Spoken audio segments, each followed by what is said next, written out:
100% healthy is hard to come by football standards when you're midway through the season heading into the second half. Should the Chiefs let Mahomes play if he isn't 100%, not just with the knees, also have that nagging ankle injury that's been bothering him? Right. As soon as you think you're ready as an athlete, you need one more week, and you have to protect a young quarterback from himself. Andy Reid did a tremendous job in getting Matt Moore from his high school, team that he was coaching and having him come in because he's always been a professional. And that this week they have the Titans.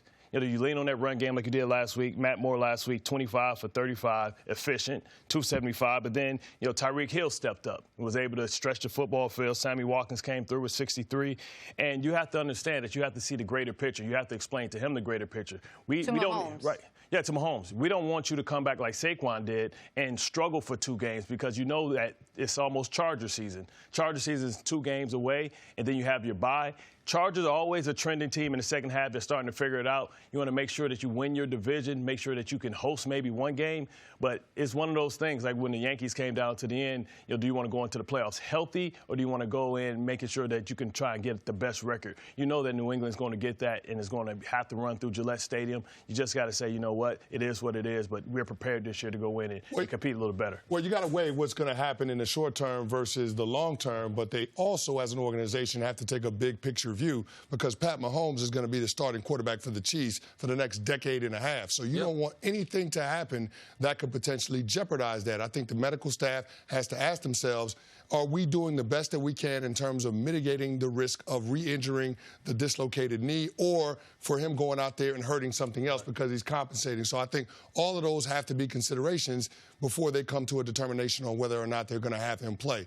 But the fact that the Chiefs do have Andy Reid as their head coach, the fact that Andy Reid in 11 seasons has won games with multiple quarterbacks, I think that's something that bodes well for the Chiefs because if Pat Mahomes does need more time, the Chiefs have shown that they can go out there and be competitive and win games against quality football teams. I think the Minnesota Vikings are a lot better than the Tennessee Titans. Now, you can't overlook any opponent, but I just have to think with a player of Pat Mahomes' caliber, you'd rather be safe than sorry. Pat Mahomes is going to play this weekend. He's a full participant on Wednesday. It'll be 24 days from the injury. There was thoughts he maybe could have played last week, and that was the extra week, to my eyes. The extra week was last week after you had lost to the Packers that he was practicing all week last week, and they still held him out.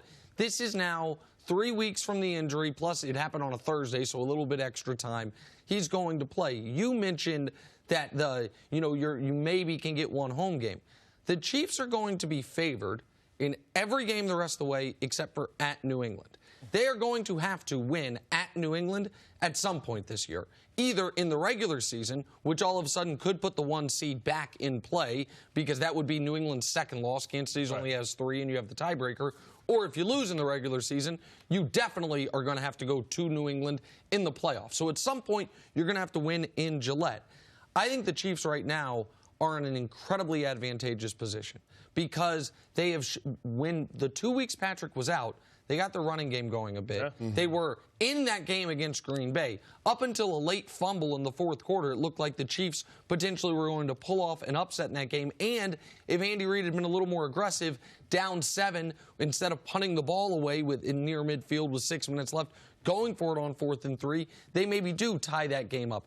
Against the Vikings, that was one of the best Chiefs wins in a number of years. Not only because Matt Moore was the quarterback, but because Dalvin Cook had one of his least productive high-usage rates in his brief but brilliant NFL career.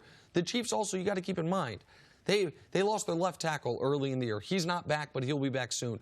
Mahomes, before the knee injury, suffered an ankle injury in week 1. Tyreek Hill suffered an injury in week 1, knocked him out for 5 weeks. Chris Jones, their best defensive player, even if Frank Clark's the highest paid and Honey Badger's the biggest name, he was out for a month. He came back last week. I think the Chiefs are in a really good position. I think he's going to play this week, and it's hard to find a loss on their schedule moving forward. People will circle the New England game. I think they can go to New England and win. And so I think he plays. I don't think the 1 seed is out of the question. I think a bye is likely, and I think the Chiefs regain the position they were in my eyes, at the beginning of the year, as the best team in the AFC. Here's the one thing I will slightly disagree with you on. You said last week was the extra week of rest for Pat Mahomes because since the injury, he hasn't really missed any practice time. He's been out there on the practice field. This is the first game where Pat Mahomes will be in that window of their initial diagnosis. They said when he dislocated the kneecap, 3 to 6 weeks. This is the first game within that window. So to Bart's point, saying that you want to give him the extra time, I think this is something that Andy Reid has to consider. You look at the competition that they have, the Titans, the Chargers. I get it, AFC opponents, one in your division, but you also have that bye week in a couple of weeks. So, I mean, and then the fact is they played that Chargers game in Mexico City. We know what happened in Mexico City last year. They had to cancel the game because of the bad turf. So, I mean, that's one of those things that you have to consider. Do you want your quarterback out there on a hobbled knee in that type of situation and then going up against that type of pass rush? I know I'm forecasting a little bit. That's a fair point. But you can look at all of the opportunities that Andy Reid can give Pat Mahomes in terms of being able to rest and be as close to 100% as he possibly can. But the thing that makes Patrick Mahomes so good is the thing you worry about when you put him out there. So if you put Patrick Mahomes out there, you can't say, but just be careful, like try not to scramble too much. Instincts kick in. Yeah, of course your instincts are going to kick in. That's what we love about him. That's what makes him so good.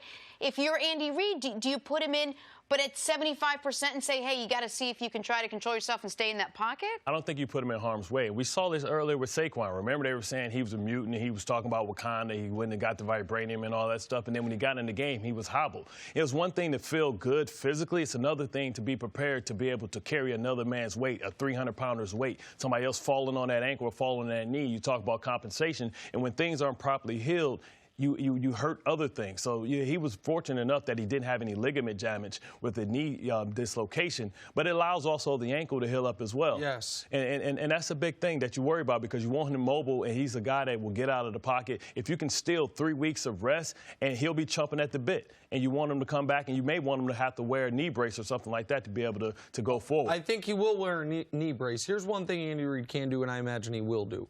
You can call plays that make it less likely he's going to have to hold on to the ball for a super long period of time. I don't think you're going to see as many deep shots down the field because I think you're going to see more 3-step or 5-step quick read and release throws. We'll hit you anyway. We'll take the L. We'll take the L. But then you make your offense easier to defend. Absolutely right. Thanks for watching. Subscribe here to get the latest from the show. Also, be sure to check out more of the best clips from First Things First, or go watch a few segments from our other shows on FS1.